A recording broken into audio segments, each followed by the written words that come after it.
tal? Buenas noches, bienvenidos a este espacio Ideas Geniales, gracias al Centro Ricardo Benjamín Salinas Pliego y ADN 40. Estamos hablando aquí con Gerardo Laveaga de uno de los descubrimientos y unos inventos. Hemos hablado de medicina, Gerardo, hemos hablado de fármacos, pero no hemos hablado en especial de la anestesia. ¿Por qué la anestesia es tan importante y ha cambiado el mundo? Porque, Isabel, la anestesia es la lucha contra el dolor, el triunfo de esta lucha contra el dolor. El dolor es un concepto bien complicado. Los católicos decían es parte de estar vivo y se lo ofreces a Dios. Fíjate, en 1591 en Escocia hubo una mujer que se quejaba de dolores del parto, gritaba, maldecía, y dijeron, tú no puedes ser blasfema. La enterraron viva por quejarse.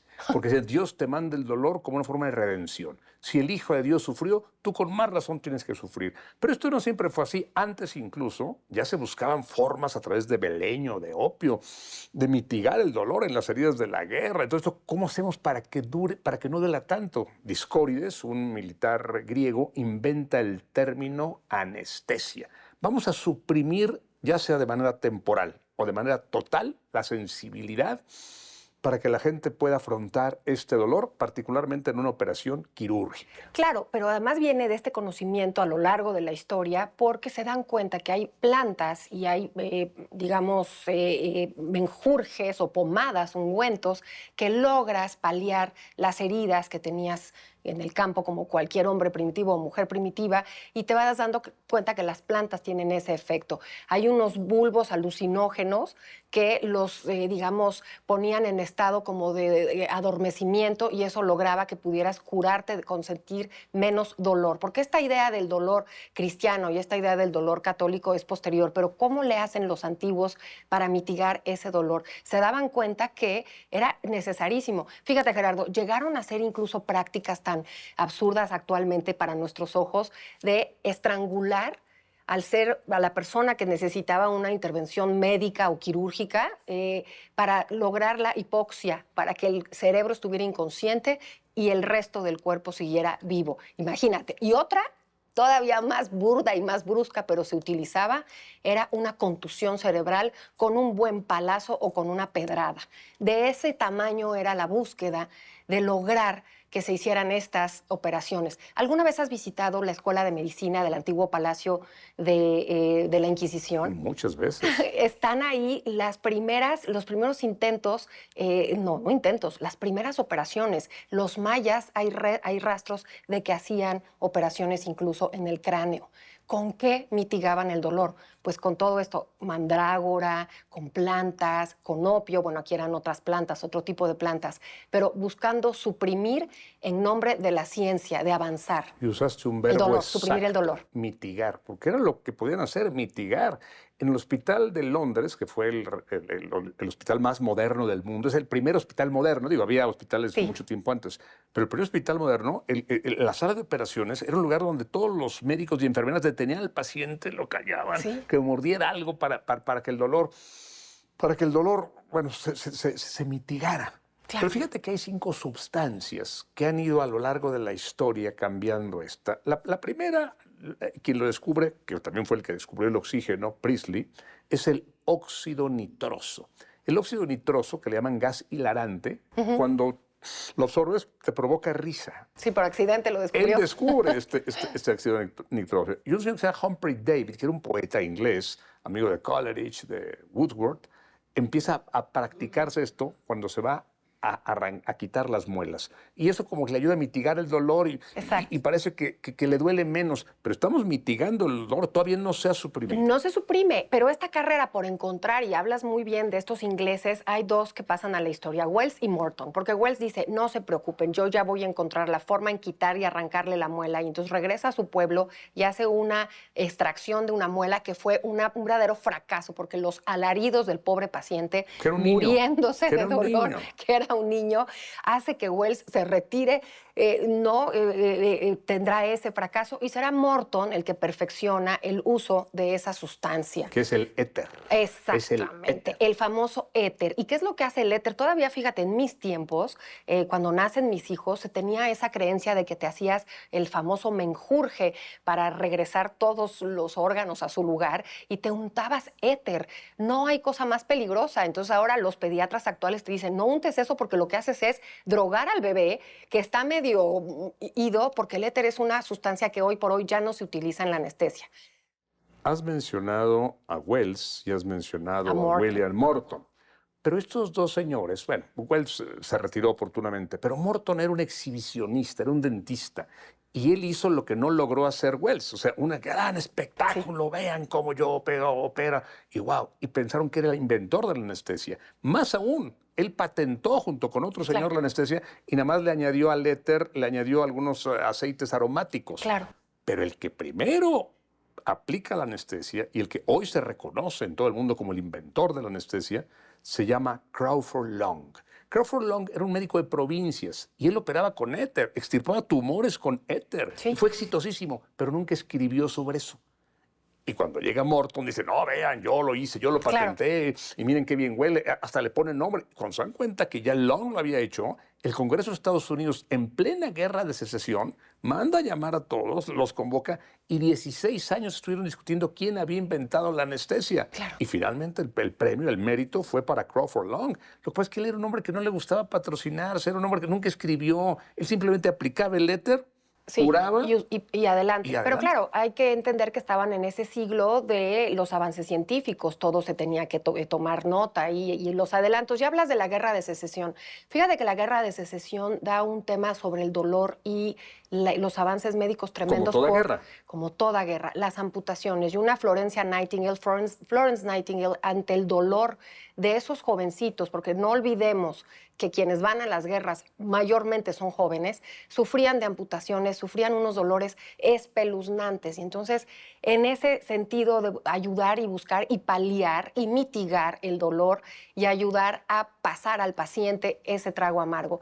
En la historia de la medicina, Gerardo, a mí me gusta dividirla en dos partes y creo que la anestesia entra muy bien en la segunda. Aquí en el virreinato nos podemos dar cuenta de esto cuando los hospitales eran para ayudar a morir. La gente enferma era ayudada a morir. Esos hospitales cambian radicalmente cuando se vuelven sanatorios. El mundo ya es capaz, con los adelantos de la medicina, en sanar al paciente. Y en esos sanatorios, que cambia de golpe el nombre, encuentran todos esos medicamentos y todas esas técnicas para lograr salvar y curar a las personas. La anestesia es, sin duda, parte de la sanación de esta medicina que tenemos actualmente. Yo te hablaba de 5 sustancias fundamentales, porque es la historia de la anestesia. La primera, el ácido nitroso, este gas hilarante que te provoca risa. La segunda es el éter, y el gran creador es Crawford. Pero la tercera, porque se dan cuenta que el éter provoca vómitos. Y el éter además tarda en aplicarse. Pero ¿qué es lo que le pasó a este hombre del que tú mencionabas? Que le aplica el éter al niño, el niño todavía no le hace efecto y le empieza a doler y empieza a gritar. Y entonces inventa una tercera sustancia, o se descubre el cloroformo, que es una maravilla. Claro. No provoca vómitos, no provoca, o sea, actúa casi inmediatamente. Y en 1853, James Simpson, 1853, se lo aplica a la reina Victoria. Nada más. En un parto. Claro, le aplica ingleses. cloroformo. La reina pierde el conocimiento, tiene el parto sin dolor y lo proyectan y lo hacen famosísimo a este cirujano que aplicó lo que John Snow era el que se encargaba de aplicar, porque John Snow es un médico que es el primer anestesista profesional de la historia, pero quien saca el parto es James Simpson a la reina Victoria. Porque además el dolor por antonomasia, y no es ser feminista ni nada, es el dolor de parto. Los hombres también sufren grandísimos dolores, hombres y mujeres pueden tener una obstrucción con una piedra. Hablabas de la guerra, de las amputaciones. Exactamente, pero cuando tú logras, lo que tú me estás contando de esta Inglaterra pues victoriana, literalmente, ese adelanto y ese lograr que un parto no sea con tanto dolor se une a estos avances. La mortandad por parto no nada más por el dolor, sino por todas las complicaciones que vienen con un parto, era una constante en la humanidad. Y la muerte niña y la muerte de todos estos infantes era por estas complicaciones en los partos. Sin duda, la anestesia y luego el uso de la cesárea, haciendo referencia a Julio César, que es romper las 7 capas que tiene el abdomen para llegar a la matriz, al útero y sacar al bebé. Todo esto, lo que nos habla Gerardo, es de esa idea genial que tuvieron muchos hombres y mujeres por lograr mejor vivir. Por El combatir bienestar, el dolor. el sí. bienestar. Ahora queremos evitar incluso el dolor emocional, nada que duela, nada que nos provoque un sufrimiento. Y yo me pregunto que dentro del dolor y dentro del sufrimiento también está el paliativo para tú lograr avances científicos, para tú lograr ser una mejor persona. Le tenemos miedo y pavor al dolor. El cloroformo, el éter, todas estas sustancias evasivas. Y luego el alotano. El alotano, que es lo que es en el siglo XX. En la Segunda Guerra Mundial es el alotano. Y ya actualmente la novocaína. Hoy, en 2024, es la novocaína, el pentabarbital, todas estas sustancias que son sustancias fascinantes. Pero te interrumpí, perdona. No, son justamente estas sustancias fascinantes, pero que hemos caído también en el otro lado, consumirlas para evitar el dolor. Esta grave crisis de los opiáceos, del fentanilo, que se dan como analgésicos. Ahí va el dolor nuevamente. Los analgésicos, vive bien tu vida, no tengas ningún problema. Y se empezaron a dar, incluso en Estados Unidos, sin receta, y la gente se vuelve adicta a no sentir dolor, a no tener dolor. Y se volvió una crisis de una gravedad terrible el fentanilo, porque el fentanilo es parte de las sustancias para anestesiar. El problema de estas sustancias es como en su época el éter tienen secuela. Absolutamente. Y acabas teniendo más dolor después cuando quedas idiotizado, cuando ya no te concentras, cuando te matas, te suicidas, sí, o sea, tienen problemas. Claro. Yo no veo mal la lucha contra el dolor, yo la aplaudo. El problema es que tenemos que irla regulando como la historia de la anestesia quirúrgica, porque tú ya hablas de otro tipo de anestesia. Sí, yo hablo de la anestesia... que me encantó el dolor. Y tienes razón, estás en la... Pero yo estoy contando, la anestesia quirúrgica tiene un largo camino. Se pasa de este a este, y este tiene consecuencias, mejora este sí, pero es más rápido, este adormece más. Y cada individuo, Gerardo, y cada especie, porque no es lo mismo la anestesia para el uso veterinario que la anestesia que utilizamos para el uso humano. No es la misma cantidad de anestesia para tu cuerpo que para el mío. Y entonces un gran especialista, ahora un gran médico, los doctores y las doctoras anestesiólogos o anestesistas, como les quieras llamar, son muy importantes justamente por ello, porque tiene que ver no nada más tu peso, sino qué alergias puedes desarrollar. No todo mundo puede recibir los mismos fármacos porque te viene un choque de alergia y mucha gente mueres. Ha muerto en la anestesia. Un montón de gente muerta porque le ponen un poquito más, un poquito menos. De dentistas. En 1862 ya se empezaron a inventar aparatos, todas las del Museo de la Inquisición, pero en todos los museos médicos hay aparatos, es una colección de aparatos que entran en la tráquea, que solamente se inhalan, tubos que entran por la nariz. Claro. Hay un montón de sistemas justamente para dosificar. Y esa palabra que dices es clave. Por ejemplo, en los partos. Antes, en los 60, 50, la mujer, la parturienta, era absolutamente dormida con una anestesia general, lo cual traía también muchas complicaciones. Después llegó la famosa epidural. En la columna vertebral te inyectan directamente un fármaco que lo único que hace es que no sientas el dolor localizado, el inmenso dolor. Y eso es un avance maravilloso. El tiempo se nos ha acabado, pero quiero decir algo último. Gerardo. No sabemos cómo opera la anestesia. Sigue siendo un misterio médico. Tú hablas con un médico y te dice, mira, el éter, la novocaína, la inyección epidural, sí. Pero realmente, ¿cómo hacen que pierdas la conciencia y que luego la recuperes? Exacto, es fascinante. Es una magia que todavía la ciencia no ha hallado una respuesta. Es una idea Isabel, genial. Qué privilegio estar contigo. Gracias, muchas gracias. Gracias por acompañarnos.